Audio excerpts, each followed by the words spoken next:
Pengamat sepak bola tanah air Kesit Budi Handoyo menilai timnas U17 Indonesia meraih 3 kemenangan di grup karena strategi Nova Arianto. Pengamat sepak bola tanah air Kesit Budi Handoyo menilai keberhasilan timnas U17 Indonesia memenangkan 3 pertandingan grup C Piala Asia U17 2025 tak lepas dari strategi permainan yang diterapkan pelatih Nova Arianto.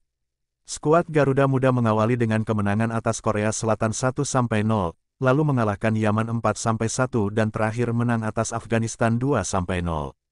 Kesit menyoroti bagaimana Nova Arianto tepat dalam menerapkan strategi permainan menyesuaikan dari lawan yang dihadapi.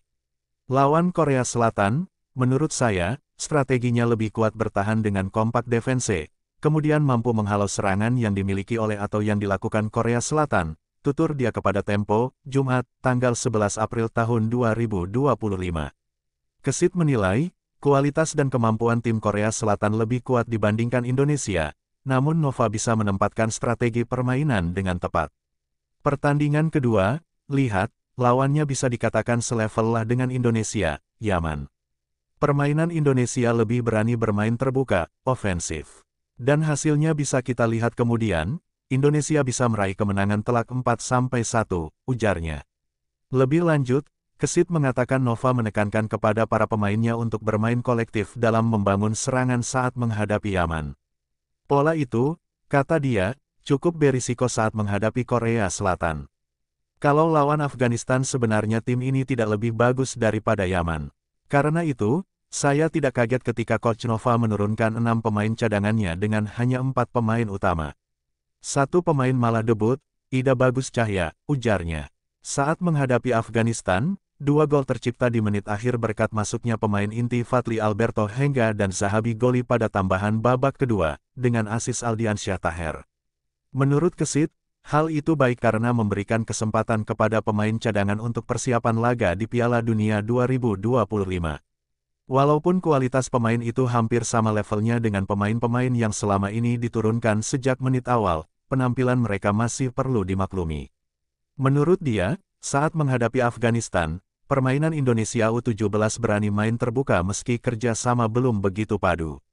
Namun, secara umum permainan di laga terakhir grup C itu terbilang baik, meski ada kekurangan yang menonjol.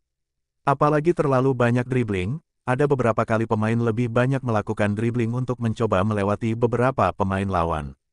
Ini kurang efektif. Coach Nova sendiri lebih suka kalau pemain mengandalkan passing-passing, ujar Kesit. Timnas Indonesia U17 memastikan lolos ke perempat final turnamen ini sekaligus mendapatkan tiket berlaga di Piala Dunia U17 2025 di Qatar usai meraih kemenangan kedua saat menghadapi Yaman pada Senin lalu.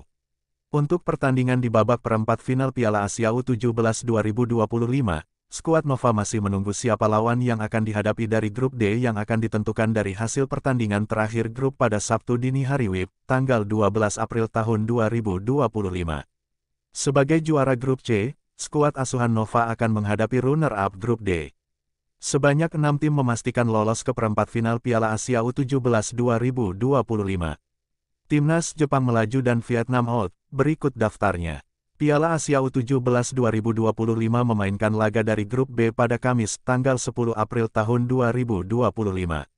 Ada Jepang vs Australia dan Vietnam vs Uni Emirat Arab.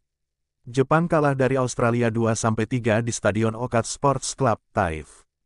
Kendati kalah, Samurai Biru tetap menjaga posisinya di puncak grup B dengan 4 poin.